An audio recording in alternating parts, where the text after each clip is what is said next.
What's going on, everybody? Trev Wilson here. Welcome back to the Bourbon Wrench. Today we have one epic bottle to be reviewing. We're going to be freshly opening the brand new barrel 16-year-old Seagrass. We're going to compare it to the original Seagrass and seeing if it's worth more than double the price.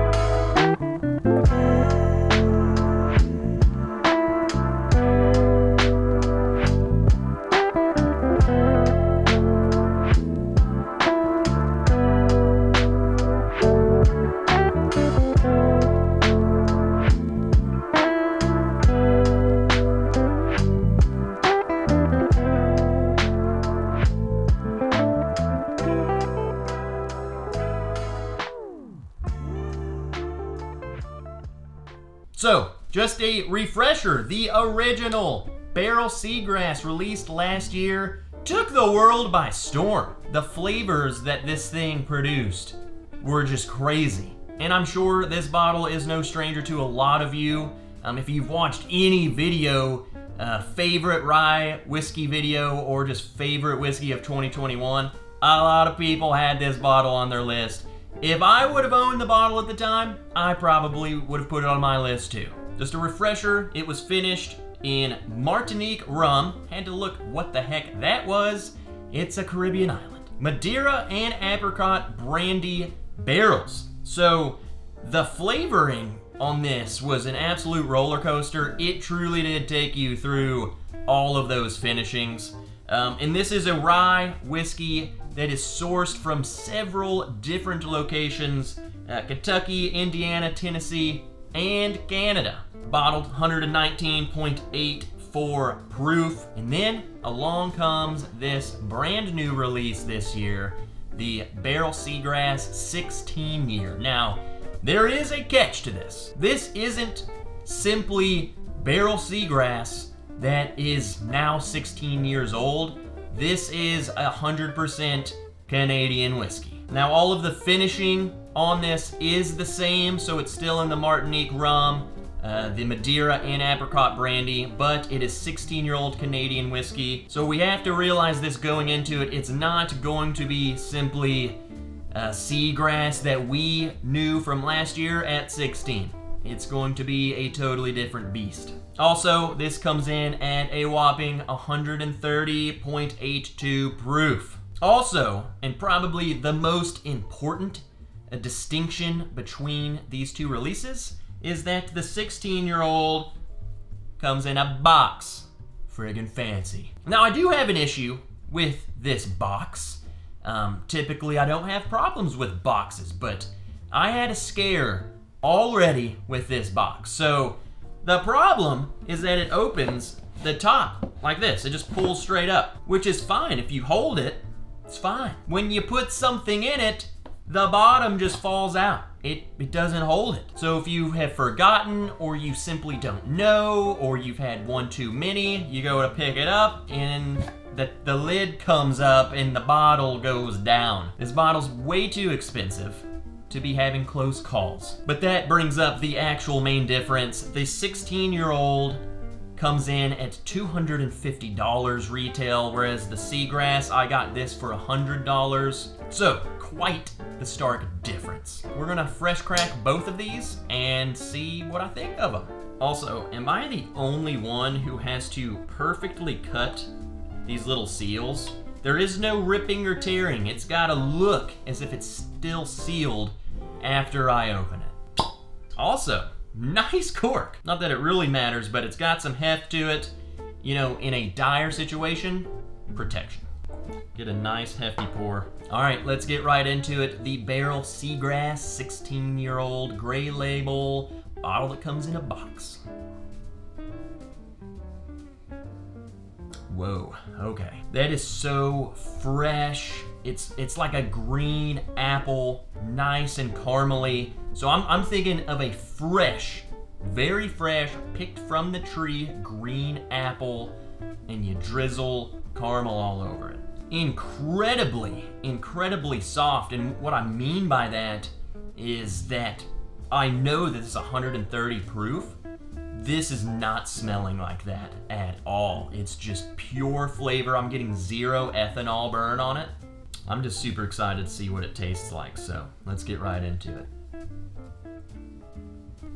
Dude, you are going to be overwhelmed with flavors. I think those 3 finishes, it's just a mixing pot of flavors, and this whiskey is going to take you through all of them. Also, the finish is still going. I mean, I feel it going down to my soul. Still very, very fruity. So that apricot brandy is really shining through, kind of a very appley, spicy apple note. I think those rum and Madeira barrels kind of add to the sweetness that you're getting. This is pretty sweet, but it's pretty dark from what I remember of the original barrel that we're gonna get into in a minute.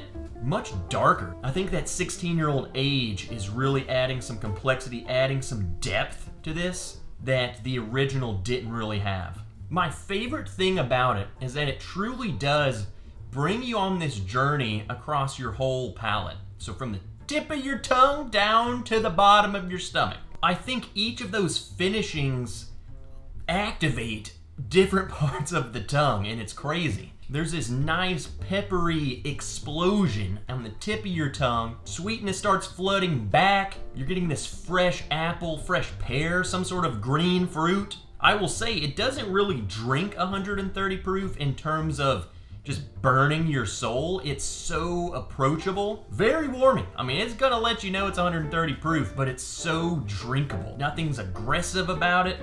I think this is absolutely incredible.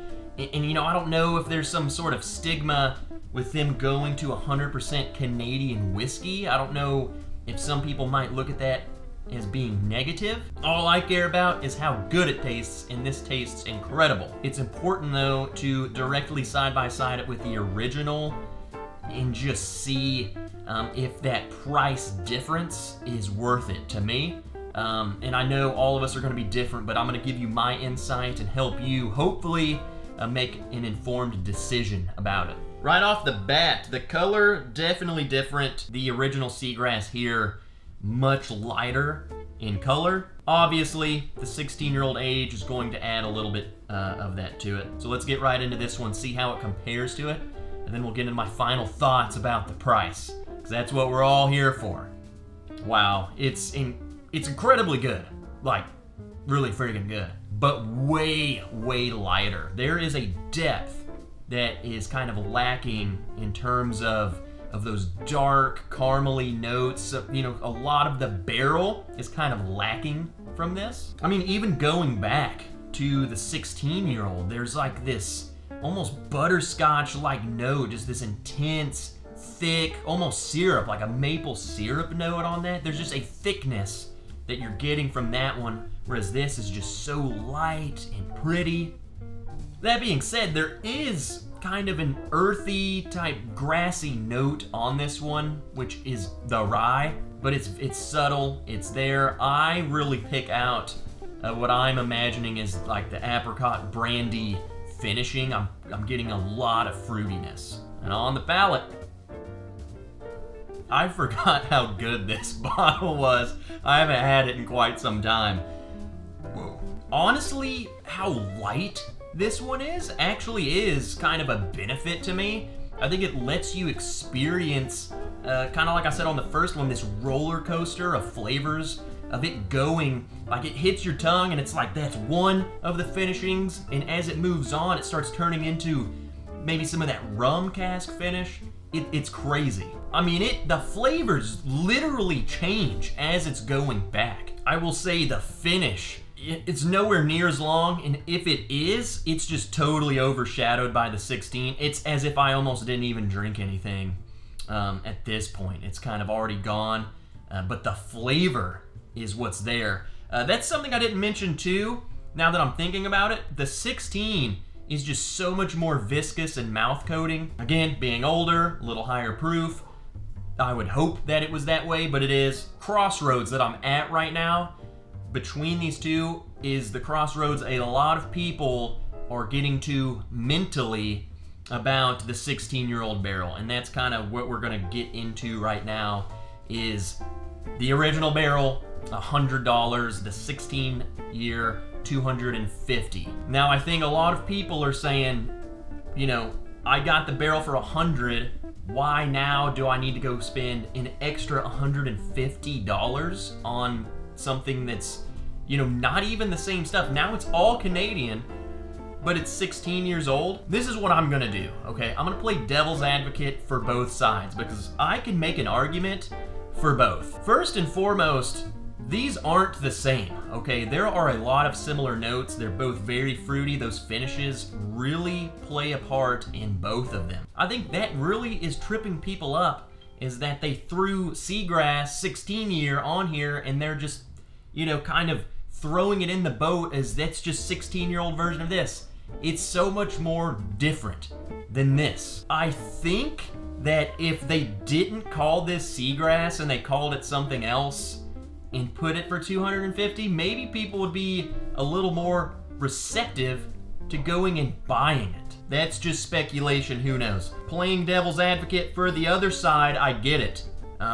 It's hard to spend $250 on a bottle, especially this is $100, and don't get me wrong, this is fan-freaking-tastic. It's worth every penny. I think that $100 is much more accessible to go out and spend on a bottle than $250, so I think a lot of people are hesitant. I think since this exists, they're kind of saying, well, I'm just gonna stick with that one. My opinion of it is, if you are someone who, you know, you're okay with spending $250, you want to try something that's a little bit different, I think it's good. I think for $250, I think the 16-year is a very good bottle. Do I wish it was a little bit less? Abso-friggin-lutely. But if you have the $250 to spend, you know, I wouldn't pay much more for this, because still, that's a lot of money to be spending on one bottle of whiskey. I will say, if you don't have $250, if that's a big commitment, if you are so on the fence where that is a big deal, just stick with the original barrel Seagrass. It's still very good. Bare minimum, you're getting something that's absolutely delicious. So final thoughts. The barrel 16 is very different, okay? We're talking deeper, richer, more complex flavors going on, but being $150 more, you know, it's gonna come down to case-by-case basis. If you're someone who's not into spending that much money, then just go buy the regular Seagrass and call it a day. There we have it, guys. My initial thought on the barrel 16-year-old Seagrass. I like doing these fresh openings. We can revisit it and see how they evolve with time. See if maybe my opinion changed a little bit. I would not be drinking this bottle without my very good friend, Steven Holtzclaw. Steven, I freaking love you. Very subtly. Alright, that's gonna do it. Hit the like button, hit the subscribe button, hit the little bell notification to be notified. If you want to support me more, check out all the links in the description. Patreon page, t-shirts, all sorts of cool stuff. If you want more of me, which would be weird, but you're more than welcome to join the crew. If you have any questions, if you have any comments about these bottles, leave them down below. Let's start a discussion down there. We can talk, discuss. We can go further into this. If you're really on the fence about it, let's talk. Other people in the comments, if you've tried these, leave a comment. Let these people know. And until next time, guys, I'm Trev Wilson. I'll see you in the next video. My opinion is that the 16-year is... I'm filming a video. Where's Willow? Outside.